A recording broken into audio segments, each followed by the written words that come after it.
power on Tuesday about 2:30 or so. This is the so-called van cam. But what I want to do here is I got to put another piece of Velcro on the bottom because it's just not sticking on there. Oh, this is my wireless Wi-Fi. This is in the van, and usually it just sits on top of the computer in the van. It's Velcro to the top. So if I need internet in the van, this does it for me. This is my wireless internet. I can unplug it and just carry it around because it's got a battery and it'll last about an hour and a half. So while it's plugged into the USB though, it charges. So it's a nice little piece. So for the last couple of days, seeing that we have no internet or anything, nor phone, other than the cell phone, that's the only thing bad about this VOP shit. I don't want to get into that, but that's another whole story. However, for the last 2 nights, the wife and I have both been on the internet watching videos and YouTubes and stuff like that with just using this. So I don't need internet. I got this thing to use. Now the wife just went in the house and she's going to see if it makes it from here to there. It may, I don't know. I know in the house it covers the whole house. If I had it in the van, I can make it to the house. However, this is like a dead zone for some reason. Nothing works in here. Everything that I have in here is wired through the Cat. Well, actually, I got Cat 7 on everything in here. All right, so what I'm doing now is I'm going to try to hook this up to this computer temporarily. I'm going to use it on the other computer, but for now, I just want to get hooked up to this one. All right, so we have a full signal now.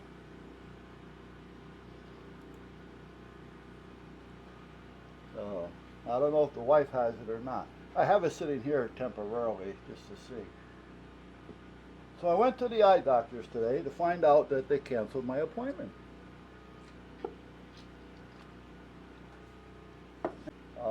Then at that point, you're going to have to do something.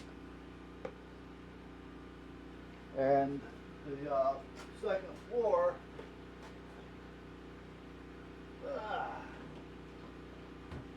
didn't want to close the windows because of the heat. It's hot, you know, so they were trying to get some type of... So anyway, the fire department goes out there because they have to do a reading to see if in fact it's dangerous or not, and if in fact they are getting fumes up there. And they get there and they said there was nothing wrong other than the noise. Well, come to find out, the people on the second floor were pissed off at the people on the first floor who had the generator because they wouldn't let them tie into it. Well, you know what? I can understand that. You know, you buy something for yourself to fit your need, and then you put somebody else on it, it's going to cut your needs back. Now, case in point, the wife and I bought a house in East Haven. It was the first house we actually, was it the first or the second? It was the first house we actually bought together. It was a raised ranch on a corner, nice area, nice residential. It was actually a new development. And this one house, the developer kept as a show house so that they can show you, you know, how it's going to be, you know, all that kind of stuff. So it was like a demo, not a demolition, but a demonstrator, whatever you want to call it. You know, and if you can change the color and whatever you want to do. So anyway, when they were all done with the development and the houses were all built, they put that one up for sale, so we bought it. Well, on this corner over here, the street right there was only about 300 feet, 400 feet long, and there was another house on this corner. And then his yard and our yard. And again, the yards were pretty good size. So, I've got a generator. You know, most of the time I always have a generator.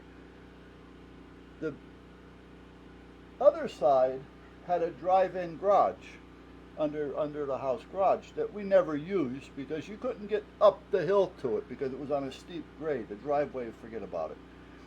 We eventually had that cut down and just made it a parking area. But so what I did was I put the generator in the garage next to the door with the door open a little bit, so we had no problem. And because if you buy a house with a garage under it, like a raised ranch, that's all fire retardant sheetrock. It's all, you know, because they got to worry about fumes and fires and all that kind of shit. So they're pretty well safe, really insulated, and you really can't hear anything down there. It's pretty well quiet. So we were able to run the generator down there and not bother us upstairs at all. It was right next to the electrical panel, and nobody in the neighborhood would hear it. Which in a way was kind of funny, because people would be driving up the street and they see us in this black neighborhood and we have lights on in our house. And to rub it in, we had a couple of these lights that turn on and off motion outside. So every time a car would drive by, the light would turn on. So next thing you know, we're getting knocks on the door. How do you got power and we don't? Because they couldn't hear the generator. So I said, we got a generator. At first I told them I have no idea. I said, all I know is we got power. Yeah, and then that started getting old. So I told them we got a generator. Oh, well, the guy over here, our 2 yards met, knocks on my door, and he said to me, Buzz, yeah. He goes, we got a baby. I said, yeah, I know. And he did. He goes, is there any way that we can plug into your generator so we can, you know, heat up the baby milk and stuff like that? Well, come on, you know, yeah. I says, yeah. I says, but don't be plugging in everything. I says, because it's not going to take it. I says, that's all there is to it. Now, back then, he had a 70-inch projection TV that was new at the time. You know, they just came out with them. Actually, it was probably early to mid-'80s. And, you know, air conditioning, you know, which we all had, and, you know, and everything like that. So I said, yeah. I said, but don't be using any more than maybe 100-watt lamp and, you know, and whatever it is you need to heat. If you have a gas stove, fine. If you have an electric stove, don't use it. You know, because these things do not want to handle that kind of power, especially the one I have. It's not made for that. You know, we have all gas, so we don't have to worry about it. Oh, no, I understand. He says, if anything, maybe the microwave. That's about it. You know, no toaster ovens, nothing like that. Well, the next thing I know, I'm sitting down, and the generator starts to bog down, and it shuts off. The fuck? So I go down into the garage, because what he did was he ran an extension cord. So I go down the garage, and I'm, you know, and now he comes over because he lost power as well. And I said, well, what happened? I said, well, I don't know, trying to figure it out. Got gas, so I said, well, I'm gonna break. I hit the breaker, shut off everything in the house. I unplugged his cord, and it starts up. Oh, okay. So I turn on my main breaker, and I start flipping a few of the other breakers just to see which one is making it bog. None of them are making it bog. And it's only showing like 70%, 72% of usage, you know, as far as the drain on it. So I plug in his cord. As soon as I plug his cord in, I go, Bob, what do you got plugged in? He goes, nothing. He said, I just got, you know, I said, oh, we got to check your cords. So I start following his cord. I end up in his house. When I get in his house, he's got a 6-banger, and he's got extension cords going into all the plugs in his house. You know, they're like reverse plugs. They're double-sided cords. Well, if you put a plug in from a generator to a plug in the wall, it's going to feed whatever breaker is on that.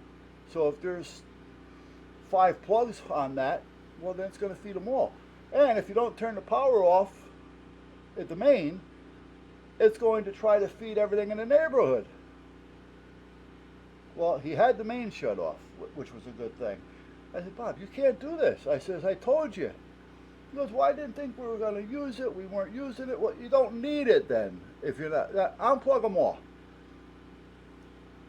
Well, yeah, well, don't worry about it, Bob. I went back to the house, unplugged them from the generator, rolled the cord up, threw it outside.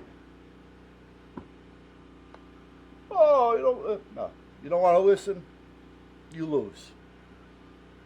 And that's just the way it was. So you don't want people to tie into your system because they're going to abuse it, not knowing or not caring. Whichever way it is, you're the one that's going to end up blowing up your generator. You know, here I am trying to be a nice guy so the baby can eat. Nah. You know, they've got the TVs on, they got lights going on and off, the kids in the bedroom playing video games. Come on. You're lucky the cord didn't burn up.